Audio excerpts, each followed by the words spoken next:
I'm bringing you guys the facts today, and with them, warnings of the possibilities that face us. Now, one of which is related to Social Security solvency, and I really need you guys to pay very, very close attention, even if you're not receiving these Social Security benefits yet. Like me, I'm not getting these benefits yet, but this news is for sure to affect you down the road. Trust me. Also, Fed Chair Jerome Powell, he was right. The labor market is seeing a crash and recession fears are all over the place. But the real question is how are you, if you're watching this video right now, how are you planning to face a possibility of you or your family members being laid off? Now, at the same time, gas prices are predicted to come back up with a vengeance, and it's now come out that many Americans can't even spare to face an emergency as our cash becomes even more scarce. Are you included in this group of people? I hope you have your emergency funds built up. Remember guys, 3 to 6 months of emergency funds, ideally 12 months if you can stretch it. Now, before I continue, please take a second, smash the like button. That definitely helps get this information out to the YouTube algorithm. Now, if they want to suppress the facts,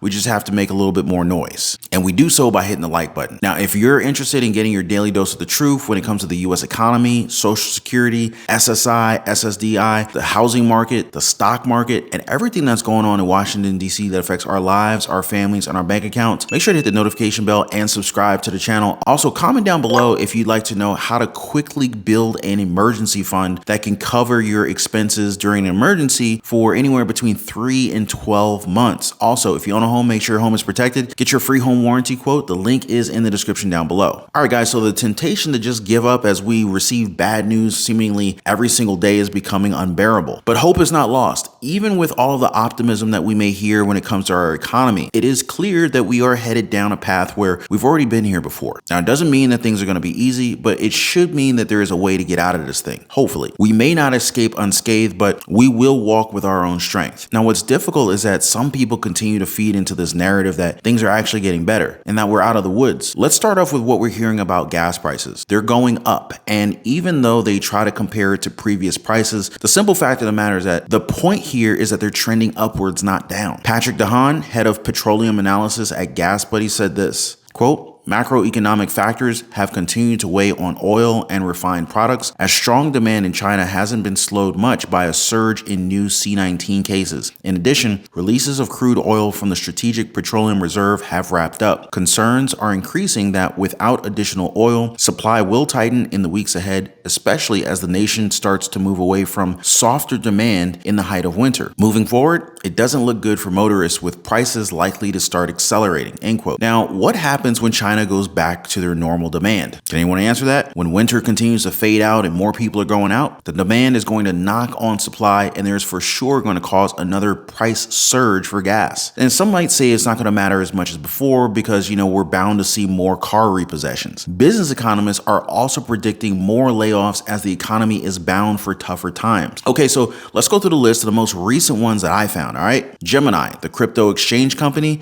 they're reducing their headcount by 10%. Gemini is joining a long list of crypto companies announcing job cuts. A spokesperson told CNBC yesterday that the crypto exchange will reduce its headcount by 10%.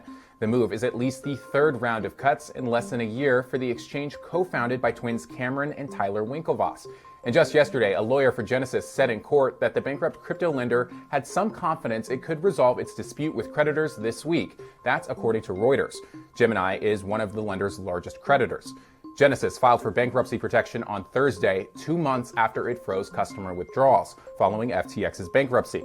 And Reuters is also reporting that the firm expects to exit Chapter 11 by late May. Now, this is the third round of cuts for them in the last 12 months. Now, one of the co-founders of the company, Cameron Winklevoss, he also said something very similar to what DeHaan had said. In an internal message, he wrote this, quote, "It was our hope to avoid further reductions after this summer. However, persistent negative macroeconomic conditions and unprecedented fraud perpetuated by bad actors in our industry have left us with no other choice but to revise our outlook and further reduce headcount." End quote. Consumer demand is plummeting, and 3M is feeling that all too well, unfortunately. 3M is also cutting people off. The worst part is that these are manufacturing jobs, 2,500 of them to be exact. Doesn't it suck that we're not manufacturing more here domestically, and now we hear about manufacturing jobs being lost? It's like another kick in the crotch. And they also talk about macroeconomic challenges for 2023. Streaming services are also not safe from layoffs as Spotify is cutting 6% of their workforce in an attempt to cut costs as their operating expenses are now going beyond their revenue. Basically, they're trying to save a sinking ship. Layoffs are not going to slow down, and it would be best to look for opportunities while we still hold at least one job. You can get a part-time job or even start a side hustle. I'm just saying, whatever it is, whatever is necessary to keep your head above water during this time. This could be like another 2008, possibly even worse. Y'all remember the Great Recession of 2008? Now, whatever you do, don't think for a second that you can just borrow your way out of these problems. Our country is trying to do it, but it's not working out very well for them. In fact,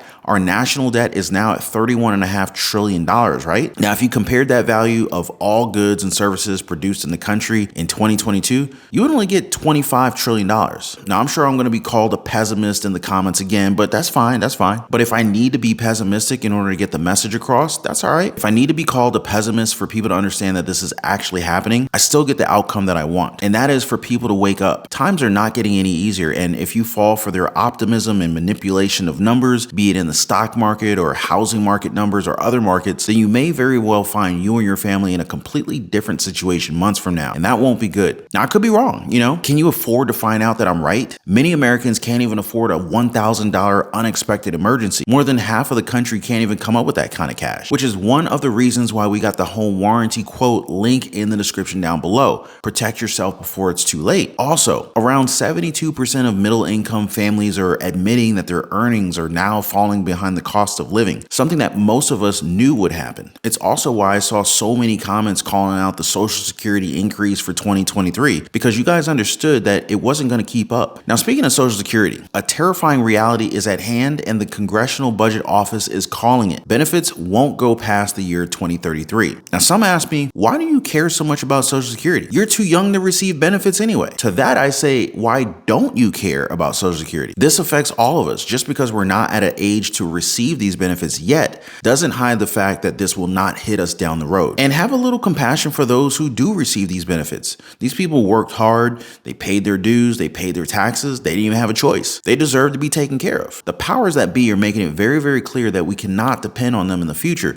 We can't depend on a pension or retirements like this. It also shows us that we have to be wise with our own investments. We can't just put money everywhere without taking into account how we can pull that money back out in the future. Investments can be tricky, especially if you don't do your due diligence, your research. And while it's scary to think of the future, we really should not be giving up, because that's not who we are. And if you want a fighting chance against what's coming, I suggest that you take some time to learn new skills, increase your own net worth, increase your value in the marketplace. Or if you're in need of guidance with your budgeting, with the creation of side hustles or small businesses that can flourish into multiple streams of income, or if you're interested in learning how to invest in the stock market, even real estate, feel free to join us over in the Patreon community. There's a link in the description down below. A bunch of you guys are already in there and enjoying it, and I appreciate you guys. You guys are motivating me. So if you want to join, feel free to join us in the Patreon community. There's a link in the description, even in the pinned comment down below this video. Now, before I go, please don't forget to drop a thumbs up for the video. Also, subscribe for your daily dose of the truth. Appreciate y'all watching. I'll see you on the next one.